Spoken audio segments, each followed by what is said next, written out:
Corona આવ્યું તો બધાને વેક્સિન કરાવ્યું, બધાને વેક્સિન થઈ ગયું, મફતમાં થયું ને, ₹1 નથી આપ્યો ને.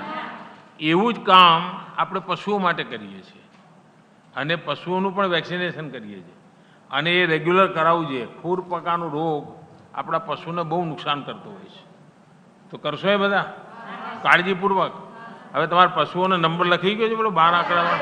હા, જેમ માણસનો આધાર નંબર હોય ને મેં હવે પશુનો એ બનાવ્યો છે. તમારે ત્યાં મધનું કામ કોઈ શરૂ કર્યું હોય એવા? શહદ, મધુ, મધ કે મધની પેટીઓ લઈ અને ધારો કે રાયડાની ખેતી હોય, રજકાની ખેતી, રાયડામાં તો ખૂબ સારું, પછી સરસવ માટે ખૂબ સારું, વરિયાળી હોય, હા. અજમો હોય, એવી ખેતીની અંદર એ પેટીઓ મૂકવામાં આવે છે અને જેની અંદર એ ફૂલ હોય એ ફૂલ ઉપર માખી બેસી અને એ મધપૂડો થઈ અને મધપૂડામાં બેસે છે અને મધ તૈયાર કરે છે. તમારું નાના ખેડૂતો